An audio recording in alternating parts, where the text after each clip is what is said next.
tayo ay magpuri sa Diyos na po natin. Kunin gitara't ito'y tugtugin, awitan siya ng himig. Lapitan siya dakilain, atin siyang sambahin. Ang poon dumalaw sa atin upang tayo'y tubusin, upang tayo'y tubusin. Sa ngalan ng Ama at ng Anak ng Espiritu Santo, Amen. sumainyo ang Panginoon. At sumaiyo rin. Ipagdiwang po natin kaisa ng buong simbahan ang pagkarayna ng mahal na Birheng Maria. Upang tayo maging marapat sa banal na pagdiriwang na ito, magsisimuna po tayo para sa ating mga kasalanan at pagkukulang. Tayo pong lahat. Inaamin ko sa makapangyarihang Diyos at sa inyo mga kapatid, na lubha akong nagkasala sa isip, sa salita, sa gawa, at sa aking pagkukulang. Kaya sinasamo ko sa mahal na Birheng Maria, sa lahat ng mga anghel at mga banal, at sa inyo mga kapatid, na ako'y panalangin sa Panginoong ating Diyos. Kaawaan tayo na mapagmahal na Diyos, patawarin sa ating mga sala, patnubayan hanggang sa buhay na walang hanggan. Amen. Panginoon, kaawaan mo kami. Panginoon, kaawaan mo kami. Kristo, kaawaan mo kami. Kristo, kaawaan mo kami. Panginoon, kaawaan mo kami. Panginoon, kaawaan mo kami. Yumuko tayo, maaaring ibulong sa Panginoon ang ating intensyon. Dasal natin ang mga tumutulong sa ating simbahan. Dasal natin na idya tayo ng Panginoon sa malakas na lindol. Dasal natin ang mga may sakit, mga nag-aalaga sa kanila. Mga kasama natin ngayong nagsisimba, lalo na yung mga may pinagdaraanan talaga. Manalangin tayo. Ama naming makapangyarihan, ginawa mong aming maging ina at reyna ang nagsilang sa iyong anak. Ipagkalubong kaming lubos niyang idinadalangin ay makarating ng maluwalhati sa iyong paghahari, sa iyong mga supling, sa pamamagitan ni Jesucristo, kasama ang Espiritu Santo magpa sa walang hanggan. Amen.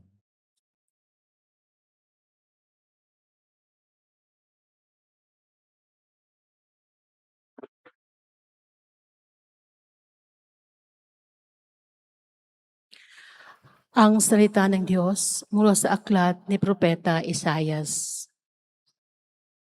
Nakatanaw ng isang malaking liwanag ang bayang malaon ng nasa kadiliman. Namanaag na ang liwanag sa mga taong namumuhay sa lupaing balot ng dilim. Iyong pinasigla ang kanilang pagdiriwang. Dinagdagan mo ang kanilang tuwa. Tulad ng mga tao sa panahon ng anihan. Tulad ng mga taong naghahati ng nasamsam na kayamanan. Nilupig mo ang bansang umalipin sa iyong bayan, tulad ng pagkalupig sa hukbo ng Madian. Binali mo ang panghambalos ng mga tagapagpahirap sa kanila, sapagkat ang panyapak ng mga mandirigma, ang lahat ng kasuotang tigmak sa dugo ay susunugin. Sapagkat ipinanganak ang isang sanggol na lalaki at siya ang mamahala sa atin. Siya ang kahangahangang tagapayo, ang makapangyarihang Diyos. Walang hanggang Ama, ang prinsipe ng kapayapaan. Malawak ang kapangyarihan at walang katapusang kapayapaan ang ipagkakaloob sa trono ni David at sa kanyang paghahari. Upang matatag ito at papanatilihin sa katarungan at katwiran ngayon at magpakailanman. Isasagawa ito ng makapangyarihang Panginoon. Ang salita ng Diyos. Salamat sa Diyos. Ngalan ng Diyos ay idangal ngayon at magpakailanman. Ngalan ng Diyos ay idangal, ngayon at magpakailanman. Dapat na magpuri ang mga alipin. Ang ngalan ng poon ay dapat purihin. Ang kanyang pangalan ay papupurihan, magmula ngayon, magpakailanman. Ngalan ng Diyos ay idangal, ngayon at magpakailanman. Buhat sa silangan hanggang sa kanluran.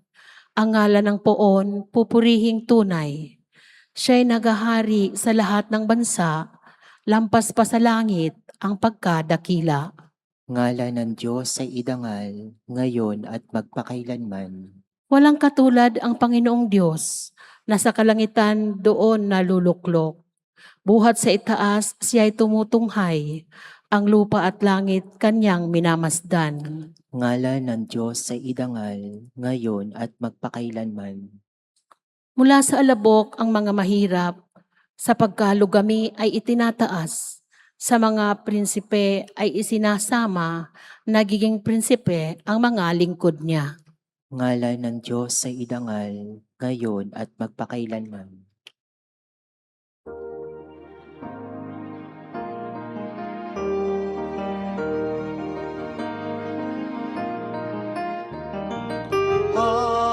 Hallelujah, hallelujah,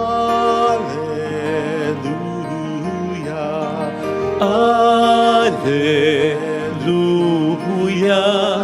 hallelujah.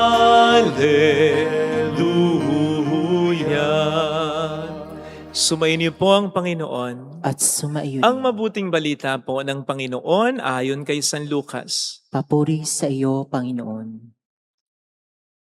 Noong panahong iyon, ang Anghel Gabriel ay sinugo ng Diyos sa Nazareth, Galilea, sa isang dalaga na ang pangalay Maria.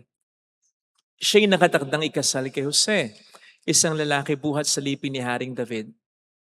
Paglapit ng anghel sa kinaroroonan ng dalaga, binati niya ito, "Matuwa ka, ikaw ay kalugod-lugod sa Diyos," wika niya. "Sumasa iyo ang Panginoon."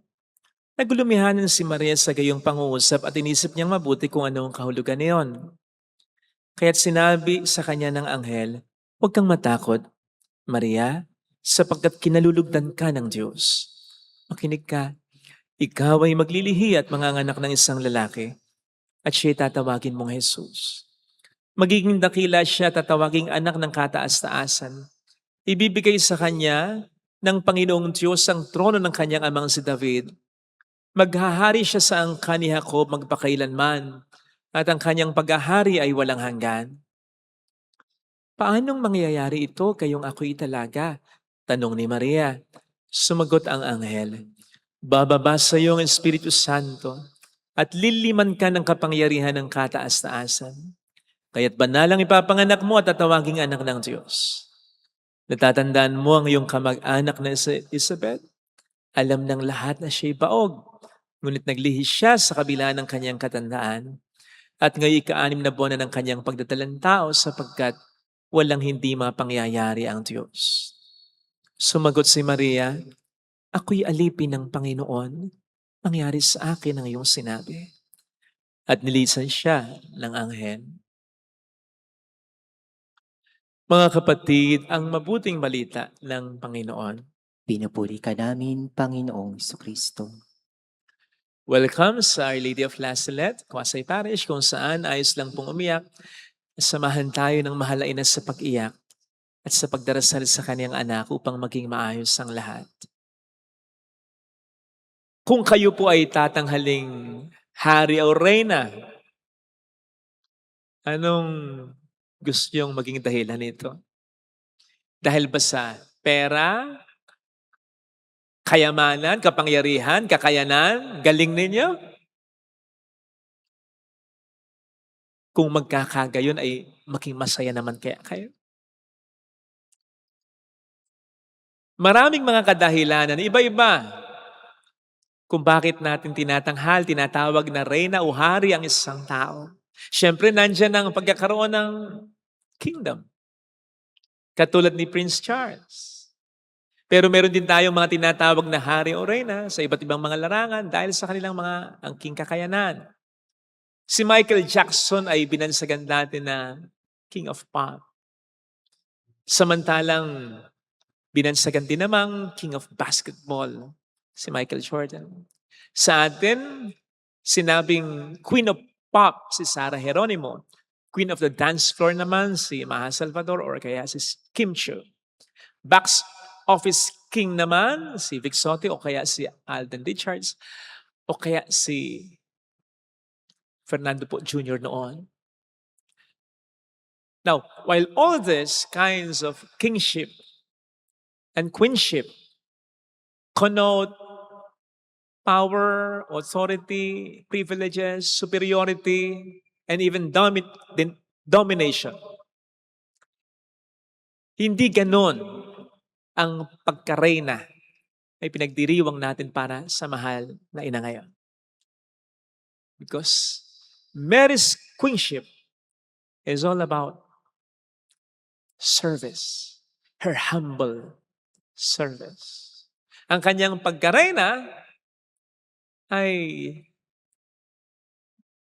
makakarakterize natin sa pagkapakumbaba dahil siya ay reyna para sa Diyos at para sa iba. Ang kanyang pagiging reyna ay para sa paglilingkod sa Diyos at sa iba. In the first place, ang kanyang pagiging reyna ay hindi nagsimula sa palasyo. Sa setting na bonggang-bongga, walang trono, walang korona, walang yaman, walang mga tauhan. Ito, instead ay nagsimula sa isang hindi kilalang bayan. Sa isang bayan, at sabi nga po ni Nathaniel, ay walang mabuti na pwedeng manggaling. Ibig sabihin, walang kahanga-hanga na pwedeng manggaling. Walang magaling na pwedeng manggaling. At ito'y, ang setting ay simpleng tahanan. At ang main character ay unassuming na babae na si Maria na sumagot sa anghel ng, ako'y alipin ng Panginoon, mangyari sa akin ng iyong sinabi ng may buong kapakumbabaan. Hindi niya sinabi, ano naman ang mapapala ko dyan? Kasi ang gaganda nung sinabi nung anghel tungkol sa kanyang ipagbubuntis. Magiging dakila ito, tatawaging anak ng kataas-taasan, ibibigay sa kanya ng Panginoong Diyos ang trono ng kanyang amang si David, mag-ahari siya sa angkan ni Jacob, magpakailan naman at ang kanyang pag-ahari walang hanggan. Sorry, binilisan ko lang. Ang kaganda ng sinabi ng anghel tungkol sa ipagbubuntis ni Maria. Hindi niya sinabing, paano naman ako? Ano? Paglalagakan lang ako, pagkatapos wala na, hindi ba ako sisikat? Ano bang meron ako dyan? Magkakaroon ba ako? Sisikat ba ako? Yayaman ba ako? Ano ba mga mapala ko dyan? Dadakilain ba ako? No! Sa halip sa una pa lang, itinuring na niya ang kanyang sarili bilang alipin. At alam po natin ng isang alipin, lalong-lalo na ng panahon ng Panginoon natin, hindi pinaglilingkuran, kundi naglilingkod talaga yan. At ganon si Maria, mula una hanggang sa huli ng buhay niya, all throughout her life, it was like always telling God, yes, Lord, I'm at your service. Kahit pa in difficult times, during those times when she could not really understand. At ganon ang alipin. Sumusunod kahit hindi naintindihan ang inuutos sa kanya ng Panginoon niya o amo niya. At gayon din naman si Maria sa iba. Natatandaan niyo naman po siguro yung naging eksena sa kasalan sa Kana. Ng naupusan, ng alak. Yung mga panauhin sa kasal. Na napakatinding usapin sa kultura ng mga Hudyo. Pag-uusapan yung kinasal, ichichismis yan. Ay ba, baka matagal na pag-uusapan pa rin yan. Yan, nagpakasal. Nagbiti naman ng mga panauhin. Hindi nag-prepare ng enough na masarap na alak. Masyado ekang yabang lang. Nabiti na kami sa pagdiriwang. At alam yun ng mahal na ina. Kaya naman ang masense niya na may problema. Kahit walang lumalapit sa kanya, ang problema ay inilapit na niya sa anak niya. Hindi niya sinabing, hindi ko problema yan. Bisita lang din naman ako dito eh. At wala naman lumalapit sa akin. Bahala kayo dyan. Hindi. Hindi naman kasi ganun ang isang alipin. Ang isang alipin sensitibo sa pangailangan ng kanyang pinaglilingkuran. Hindi mo na kinakailangang utusan o pakiusapan. Maglilingkod ng kusayan. At si Maria ay kanyan. O hindi nga ba't ganun din ang ginawa niya? Kay Elizabeth nang malaman niya sa anghel na nagbubuntis ito, dali-dali niyang pinuntahan ang kaburulan ng Judea upang si Elizabeth ay mapaglingkuran. Kasi alam niya matanda na nagbuntis pa. Mahirapan. At ginawa na yon kahit hindi siya pinakikiusapan. Kahit buntis din siya. Ang layo pa naman ang nilakbay niya. Di ba dapat namamahinga na lang din siya? At kung may dapat mang maglingkod, si Elizabeth sa kanya at hindi siya kay Elizabeth. Dahil Diyos na si Jesus ang pinagbubuntis niya. Kaya kung meron man pong isa sa mga mahalagang mensahe, ang ating pagdiriwang ngayon na pagkareyna ng ating mahal na ina, ito yung katotohanan, anumang binibigay ng Panginoon sa ating kapangyarihan, ay dapat nating gamitin upang ang Diyos at ang ating kapwa ay ating paglingkuran. Sapagkat kung tutuusin, tayo naman talaga, by nature, ay mga reyna at hari ng iba't ibang mga komunidad, lalo na pamilya, na ating kinabibilangan. Meron tayong angking kapangyarihan. Hindi man posisyon yan, hindi man pera yan, may talino tayo, may talento tayo, may impluensya tayo. And so imagine, if we will have this kind of mentality, that whatever power we have should be used to serve others, especially God. Kung ang bawat opisyal o naglilingkod sa gobyerno at sa simbahan ay isipin lagi ang tanong na, paano ko ba mas mapaglilingkuran ang Diyos at ang bayan? Kung ang bawat professionals, doktor, engineer, police, lawyer, ay mag-iisip, paano nga ba ako makapaglilingkod sa mga mas nangangailangan, sa mga taong walang pambayad at hindi naman ako pababayad? Kung ang bawat amo or employers ay mag-iisip, paano ko rin ba matutulungan ang kasambahay o nagtatrabaho sa aking ito pang makaahon din naman siya at ng kanyang pamilya sa kahirapan? Kung ang bawat kabiyak ay mag-iisip, how can I become a better husband and a better wife? Kung ang bawat anak ay mag-iisip, paano ko ba matutulungan ang mga magulang ko at ang mga kapatid ko? Di ba? Kung bawat isa ay nag-iisip ng ganyan, napakaganda na sana ng mundo na ating ginagalawan. Ngayon, kung masyado naman tayo napapangitan sa mundo na ating ginagalawan, kahit na sa bahay na ito lang, sa bansang ito, tingnan po natin ang ating sarili. Tanungin natin kung paano nga ba natin ginagamit ang kapangyarihan ay pinagkakalob ng Panginoon sa atin. At ang tanong na ito, again, ay hindi lamang para sa mga mayaman, hindi lang para sa mga nasa posisyon na, no, lahat tayo, as I told you a while ago, ay may kapangyarihang taglay. May magagawa tayo para pagandahin o papangitin ang bansang ito. Tingnan natin, paano natin ginagamit ang kapangyarihan ipinagkaloob ng Panginoon sa atin.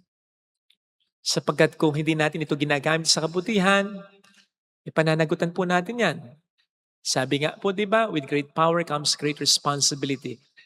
Katulad din ng sa talinghaga ng mga talento ay binigay ng Panginoon na hindi pinagyaman, hindi ininvest, hindi minaximize, hindi shinare, at hindi ginamit para makatulong sa iba.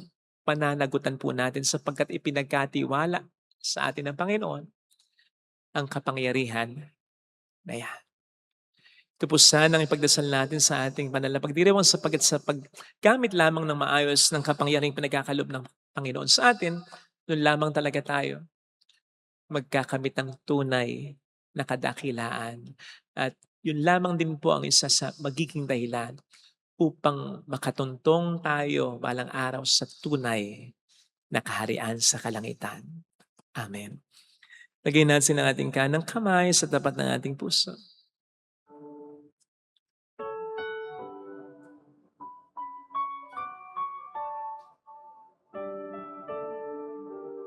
Awitin natin.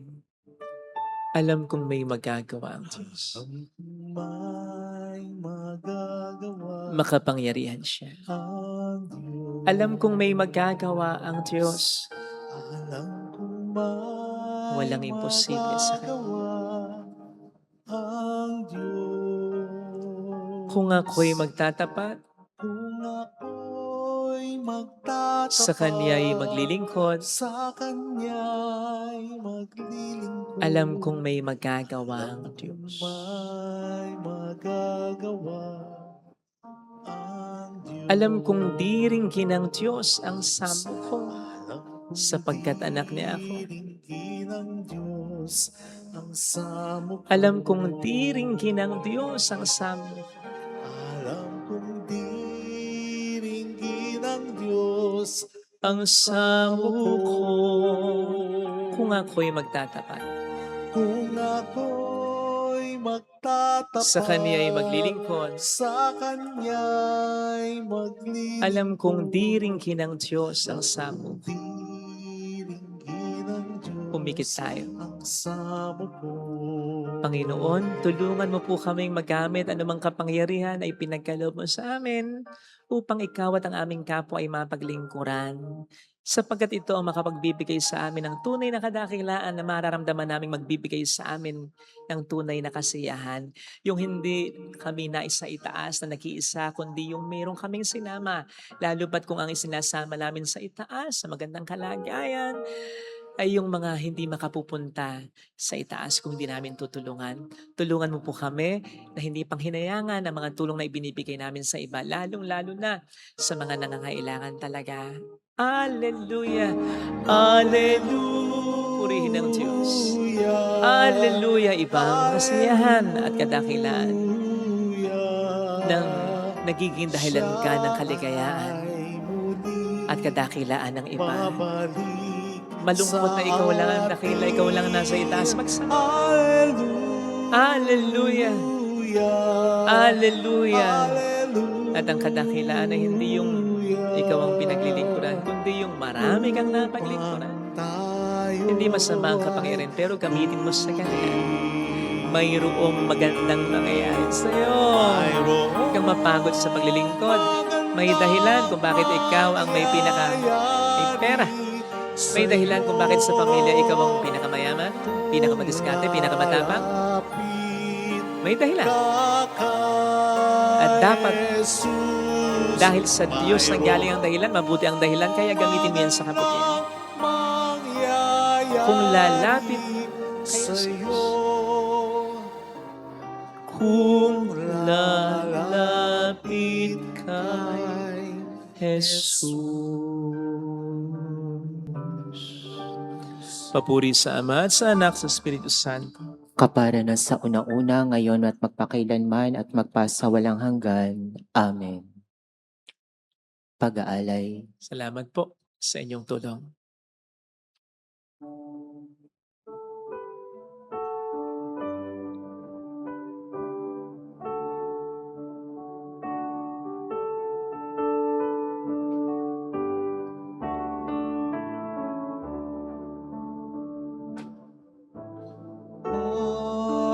Panginoon, Panginoon, naririto akong inyong habang lingkod. Panginoon, Panginoon, yamang ako'y niligtas, kinaling at tinubos. Ako ngayon'y maghandog ng aking pasasalamat. Ang handog kong panalangin, sa iyo ko'y lalagak. Ako ngayon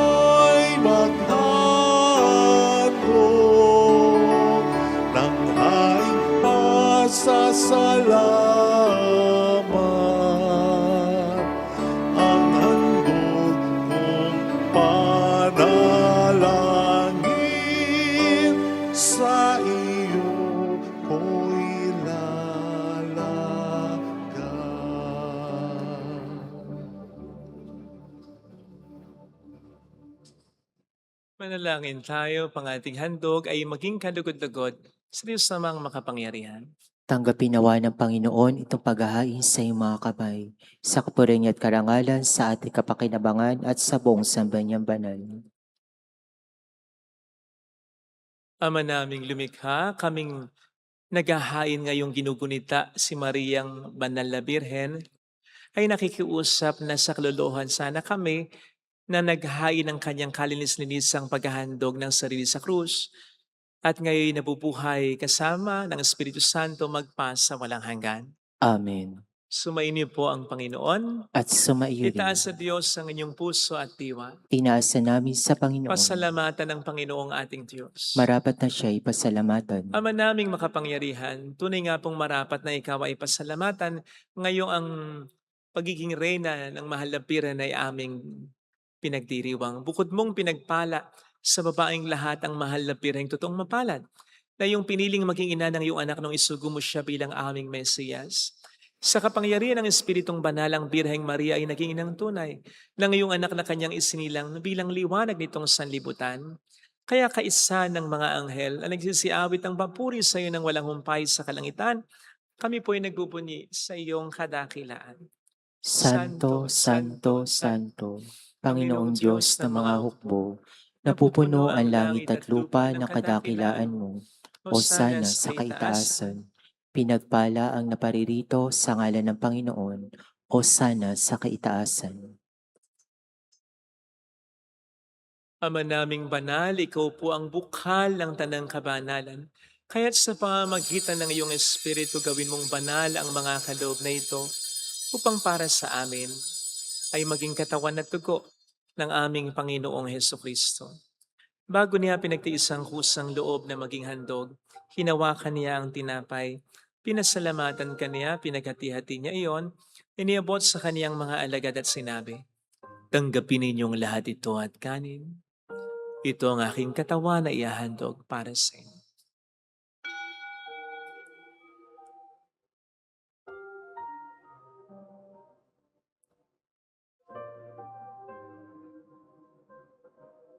Gayun din naman nang matapos ang hapunan, hinawakan niya ang kalis, muli kaniyang pinasalamatan. Iniabot niya ang kalis sa kaniyang mga alagad at sinabi, "Tanggapin ninyong lahat ito at inumin. Ito ang kalis ng aking dugo ng bago't walang hanggang tipan. Ang aking dugo na ibubuhos para sa inyo at para sa lahat. Sa ikapagpatawad ng mga kasalanan, gawin ninyo ito sa pag-alala sa akin."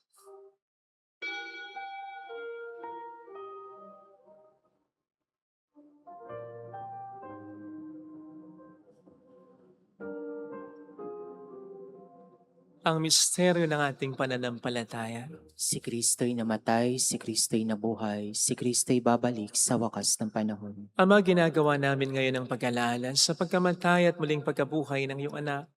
Kaya inialay namin sa iyo ang tinapay ng buhay at ang kalis ng kaligtasan. Kami nagpapasalamat dahil kami iyong minarapat at tumayo sa harap mo para maglingkod sa iyo. Sinasamo namin kami na magsasalo sa katawan at dugo ni Kristo ay mabuklod sa pagkakaisa sa pamamagitan ng Espiritu Santo. Ama, lingapin mo ang iyong simbahang laganap sa buong daigdig. Puspusin mo kami sa pag-ibig. Kaisa ni Leon na aming Papa, itanis na aming Obispo at ang Tanang Kaparian. Alalahanin mo po ang mga kapatid naming nahimlay nang may pag-asang sila'y muling mabubuhay, lalo ng aming mga ipagdarasal. Saglit nating alalahanin at pagdasal ang ating mga kakilalang iyong maon.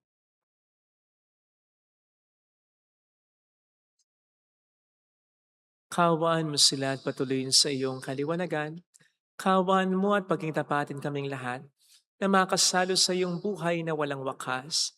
Kaisang mahal na Birhen ng Lasalet, ang ina ng Diyos si San Jose, ang kabiyak ng kanyang puso, lahat ng mga banal na namuhay dito sa daigdig ng kalugod-lugod sa iyo, may pagdiwang nawa namin na pag-upuri sa ikararangal mo sa pamamagitan ng iyong anak na aming Panginoong Hesukristo.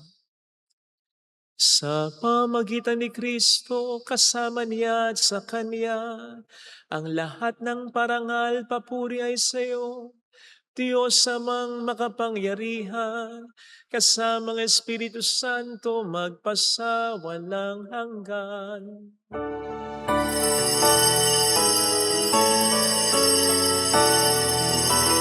Amen.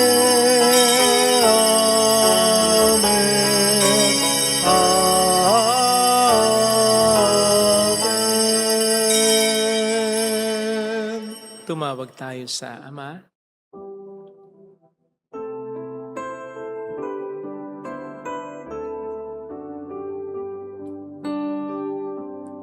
Ama namin, sumasalangit ka, sambahin ang ngalan mo, mapasa amin ang kaharian mo, sundin ang loob mo, dito sa lupa para ng sa langit.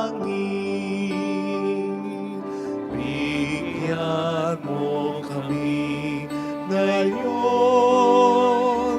ng aming kakanin sa araw-araw.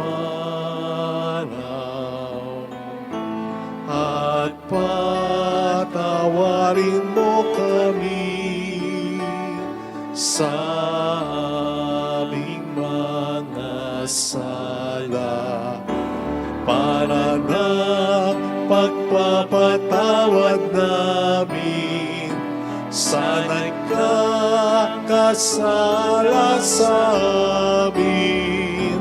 At huwag mo kaming ipahintulot sa tukso, at iadya mo kami sa lahat ng masama. Iniling namin kami atiya sa lahat ng masama, pagkalooban ng kapayapaan araw-araw, iligtas sa kasalanan, samantalang aming pinaghahandaan ang dakilang araw ng pagpapahayag ng tagapagligtas namin sa Heso Kristo. Sapagkat iyong kaharian, ang kapangyarihan at ang kapurian magpakailanman. Amen. Panginoong Heso Kristo, sinabi mo noon, sinasabi mo rin sa amin ngayon, kapayapaan ang iniiwan ko sa inyo, aking kapayapaan ang ibinibigay ko. Tunghayan mong aming pananampalataya, wag ang aming pagkakasala. Pagkalooban mo kami ng kapayapaan at pagkakaisa sa iyong kalooban, kasama ang Espiritu Santo magpas sa walang hanggan. Amen. Ang kapayapaan ng Panginoon ay sumainyo nawang lahat. At sumaiyo rin. Magbigayan tayo ng kapayapaan sa isa't isa. Kapayapaan po. Peace be with you. Peace. Kordero ng Kordero ng Diyos Diyos na na nag-aalis nag-aalis ng mga kasalanan sa libutan, maawa ka sa amin. Kordero ng Diyos na nag-aalis ng mga kasalanan ng sanlibutan, maawa ka sa amin. Kordero ng Diyos na nag-aalis ng mga kasalanan ng sanlibutan, ipagkaloob mo sa amin ang kapayapaan.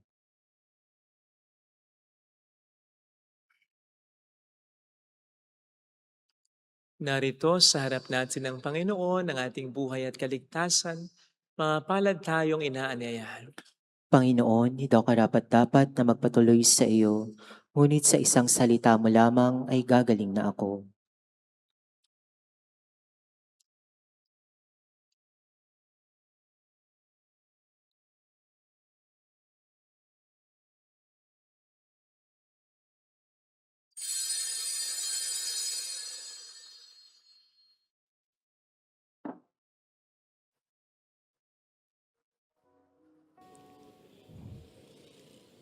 Panalangin para sa espiritual na pakikinabang.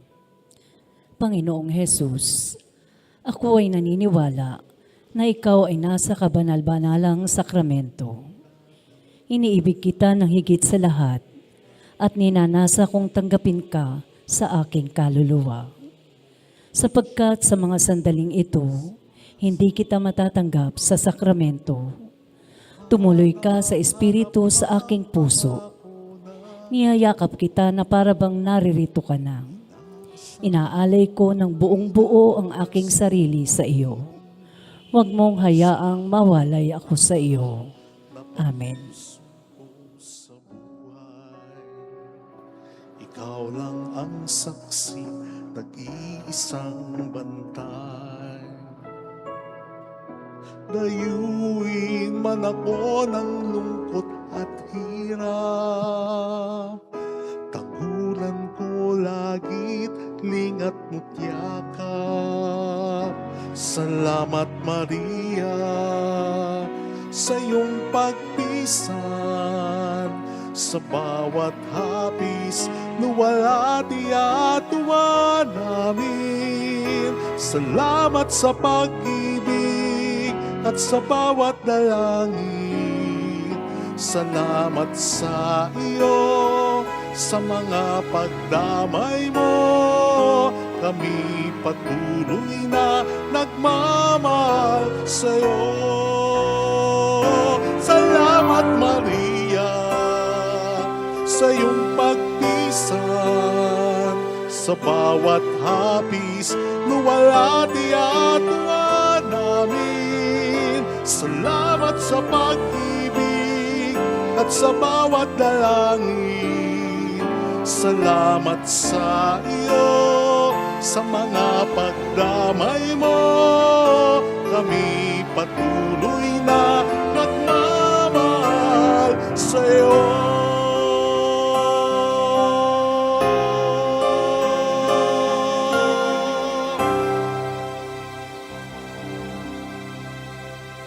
Manalangin tayo. Ama naming mapagmahal, kaming nakinabang sa haying nagbibigay buhay sa pagurita kay Mariang Birheng Mahal, ay nakikiusap na humantong nawa sa pag-asalo sa piging kailanman sa piling mo sa pamamagitan ni Jesucristo. Kasama ng Espiritu Santo magpasa walang hanggan. Amen. Holy God, Holy Mighty One, Holy Immortal One. Have mercy on us and on the whole world. Holy God, Holy Mighty One, Holy Immortal One. Have mercy on us and on the whole world. Holy God, Holy Mighty One, Holy Immortal One. Have mercy on us and on the whole world. Jesus, King of Mercy, We trust in you. alalahanin. Alalahanin, O mahal na Birhen ng Lazaret, ina ng pag-asa, ikaw ang nagpapaalala sa amin magbalik loob sa Ama. Ito ang nagpapatunay na kagandahang loob mo'y nananatiling busilak sa pag-aaruga mo sa amin, tungkulin mo'y tinupad. Sa paanan ni Kristo'y tinuri mo kaming mga tunay mong anak, kaya ninais mo ni isa'y huwag mapahamak, maging sa walang tigil na pananalangin pati luhay pumatak. Huwag nawang mawala na saysay ang iyong paghihirap. Hiling nawa namin sa iyo o aming ng liyag, na matapos ang pakikibaka namin sa mundong ito at sa pananatili namin tapat kay Kristo, sa kapurian mo'y makibahagi kaming ganap, upang kung nasaan ka ngayon ay maparoon din kaming lahat, at ang kaganapan ng kaluwalhatian ng Diyos Amay tuluyang matupad siya nawa. Mahal na Birhen ng Lazaret, kapag kasundo ng mga makasalanan. Ipanalangin mo walang patid kami mga dumudulog sa iyo. Marami pong salamat sa inyong pakikiisa at sa mga tulong na binibigay po ninyo. Nagiging dahilan para marami din po tayo matulungan. Salamat po sa patuloy niyong pagtitiwala at patuloy niyong pagmamahal sa ating inang simbahan. Thank you. Bahala na po ang Panginoon na magsukli sa inyong kabutihan. Sumainyo ang Panginoon. At sumaiyo rin. Pagpalain kayo kasama ng ating pamilya na mapagmahal na Diyos, ng Ama at ng Anak, ng Espiritu Santo. Amen. Umayo tayo sa kapayapaan ni Kristo. Salamat sa Thank you rin Diyos. po.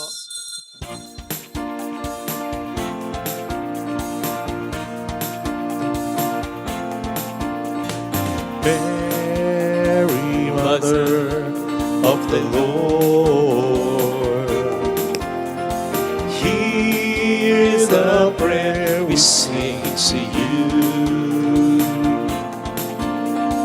Let your tears sip in our minds and hearts, as once they fell at Lazareth.